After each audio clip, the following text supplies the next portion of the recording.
Rome is not built in a day. You must have heard this saying. It's been centuries since Rome's world dominance ended, but its culture is still influential today. Its philosophy, its words, and its architecture are still popular around the world. This was the superpower that, for the first time in history, laid the foundation of a modern army. It created the Senate system to run an empire. During its Republic period, it successfully ran a democracy for nearly 5 centuries. Many modern political terms like republic, dictator, senate, and veto are taken from Roman politics. At its peak, its population was so large that 1 out of every 5 people in the world was Roman. If we combine the periods of the Roman Kingdom, Republic, and Empire, Rome dominated for more than 2,000 years. How was this possible? And how did this superpower fall? Let's find out in today's video. There are many mythological stories about the beginning of Rome. According to one story, there were 2 twin brothers, Romulus and Remus, who were thrown into a river as babies because they were the illegitimate children of the god of war, Mars. Somehow they reached forest, where a wolf saw them and raised them like its own children. Later, they built a settlement near the Tiber River, but after some time, a conflict started between them over control of the city. In this fight, Remus died, and Romulus named the city Rome. There are a few more mythological stories like this, but according to modern research, these were created by Roman historians to give their kingdom a legendary origin. To understand the real beginning of Rome, we looked at modern research and found that according to archaeological records, Rome was established around 625 BC. Initially, it was a small trading center near the Tiber River, which slowly developed into a city. At that time, this region was called Etruria and Latium. People lived in small villages and possibly united to protect themselves from invasion, which led to the formation of Rome. From 600 BC to 510 BC is considered the period of kings in Rome. Interestingly, kings were not chosen on a hereditary basis. They were elected by a ruling body called the Senate. During this period, Rome had a total of 7 kings. The last king on this list was Lucius Tarquinius Superbus, also known as Tarquin the Proud. According to historians, he was a tyrant. Then an incident happened that changed the entire history of Rome. His son was accused of assaulting a noble woman named Lucretia. This news spread like fire across Rome, and protests started everywhere against the king. Finally, the people and nobles together removed him from power. With this, in 509 BC, the Roman Republic began. A government was formed called the Senate.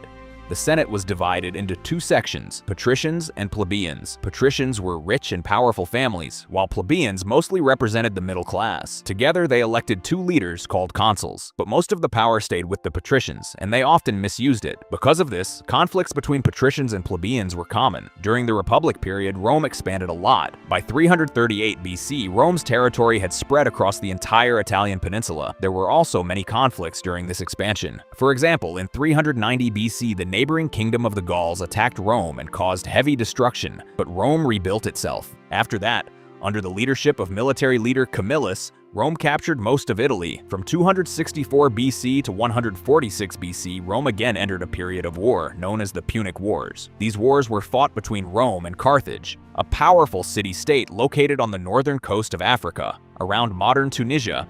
In total, 3 Punic Wars were fought. After the first 2 wars, Rome took control of the western Mediterranean, including Spain and the island of Sicily. During this time, Rome also defeated the legendary General Hannibal. Between 149 and 146 BC, the Third Punic War was fought. Rome defeated Carthage very brutally. After winning, Rome looted the city and then completely burned it down. According to Greek historian Appian, around 200,000 people died, and the remaining 50,000 were enslaved. After this, Rome expanded towards the east. It defeated the Kingdom of Macedonia, which was still powerful even 200 years after Alexander the Great's death. Rome's victories not only gave it new lands and wealth, but also influenced its culture. Greek architecture, religion, and art became part of Roman society. Greek philosophers' writings deeply influenced Roman thinking. By 100 BC, Rome had become a superpower, but as Rome grew bigger, problems also started. Political instability increased, and civil wars began. Leaders who spoke for the poor were often assassinated. Because of this, others became afraid to help the poor. Some leaders tried violent reforms, but they were also killed. The Republic became unstable, and civil wars increased. In such situations, dictators often rise. That's exactly what happened. Rome got its most famous dictator. The year was 58 BC. Rome appointed Julius Caesar as the governor and gave him the responsibility to conquer Gaul. Gaul included regions of modern France,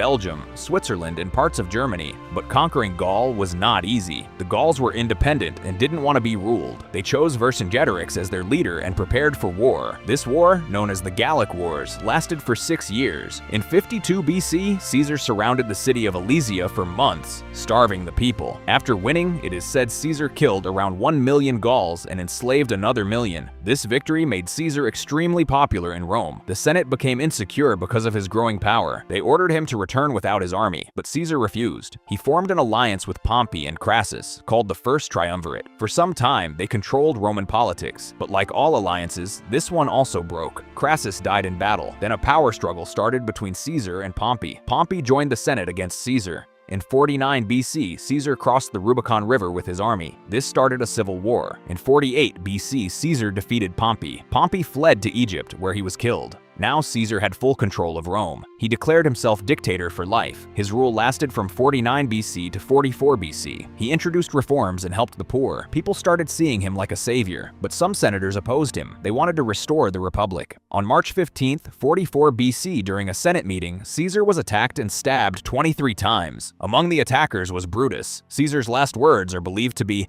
"Et tu, Brute?" But instead of stability, his death led to more chaos and civil war. Here enters Caesar's grandnephew Octavian, whom Caesar had officially adopted. Octavian formed the Second Triumvirate with Caesar's close friend Mark Antony and Lepidus, and they declared war against the Senate. In 42 BC, at the Battle of Philippi, the three of them defeated the Senate and took control of power. After this, the control of the Western Roman Empire was given to Octavian, Mark Antony controlled the East, and Lepidus was given North Africa. But later, Octavian sidelined Lepidus and took most of the control into his own hands. For some years, Octavian and Mark Antony ruled Rome together, but this alliance also didn't last long. While Mark Antony was ruling the Eastern Roman Empire, he became close to Cleopatra, and soon they fell in love. Interestingly, Cleopatra had earlier been in a relationship with Caesar, and they even had a son. Hearing this, Octavian started feeling that Mark Antony was planning to increase his power by forming new alliances. Trust issues began between them, and Octavian started propaganda against Mark Antony, saying that Antony wanted to make Cleopatra the Queen of Rome and had forgotten Roman values.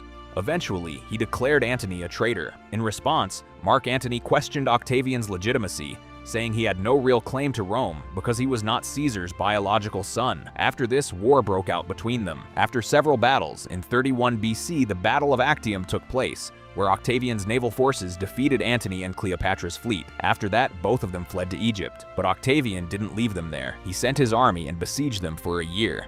Finally, in 30 BC, Antony and Cleopatra accepted defeat and both committed suicide.